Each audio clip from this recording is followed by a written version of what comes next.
Welcome, and thanks so much for joining us tonight. I'm Lori Johnson, live inside the Tubman Museum, and it is a very big night for the Tubman. The museum is opening a very special exhibit honoring the life and work of Tyler Perry. He is a filmmaker, he is a businessman and an actor, and so much more.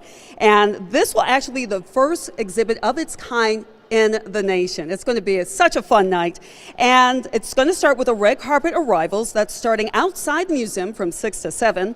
We're going to try once again to check in with Camila Williams soon to see how that's going. Then there's a ceremony inside with live performances and speakers, and then around 7 o'clock the museum will actually unveil the exhibit. However, the exhibit opens to the public on Monday. Now, you may know this. Usually the museum is not open on Mondays, but this is a very special exhibit, and it will be open on Monday.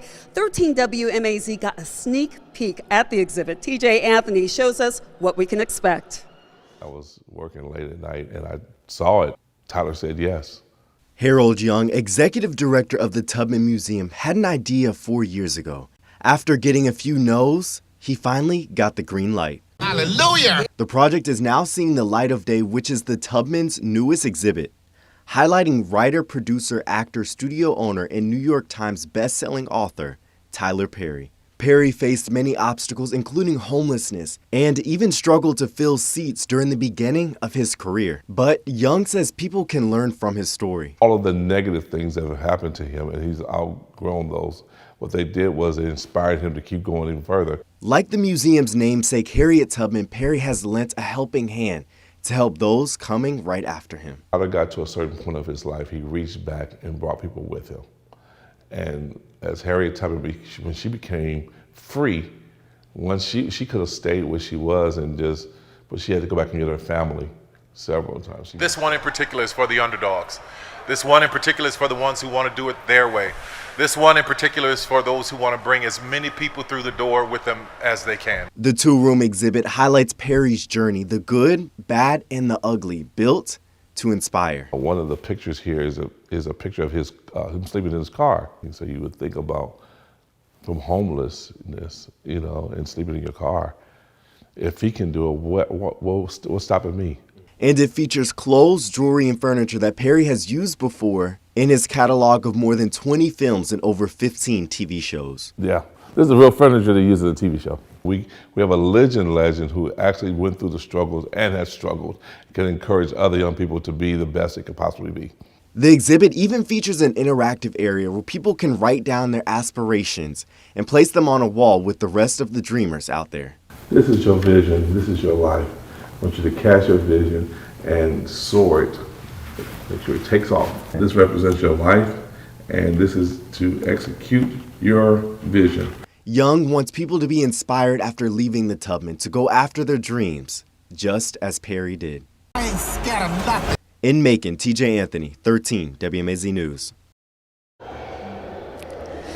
Again, you can start visiting the exhibit on Monday. Admission, if you're a member here at the museum, it's free. $10 for adults. The museum does offer special rates for groups, and so you can go to their website to learn more about that.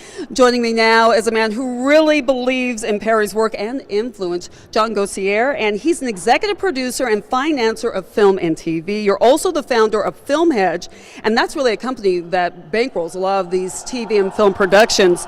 And you did a lot to help get this exhibit off the ground. Let's talk about that. Yeah, it's an event we wanted to sponsor because at my company Film Hedge, because we recognize the value Mr. Perry has played in building the Georgia ecosystem of film and TV.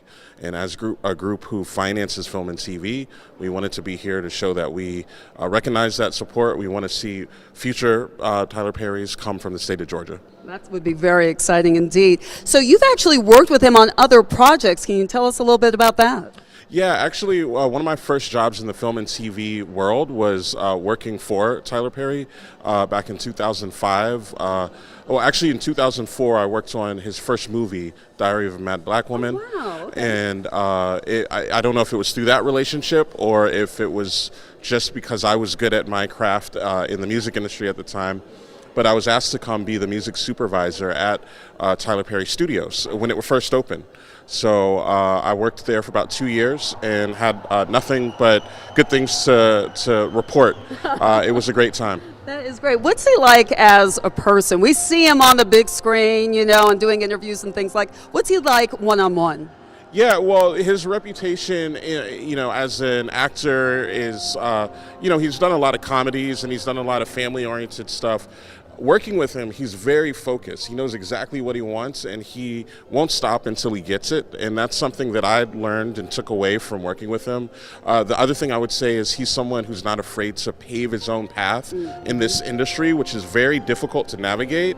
And I can say with definity that I wouldn't be doing what I'm doing now if I hadn't seen that example when I was in my 20s. Wow, he really has helped catapult and really ignite a lot of young filmmakers and people just in the industry in general. Yeah. Thank you so much, John. We appreciate you talking to us tonight. Okay, and I believe we are going to be heading back to Ben. Hey, Ben.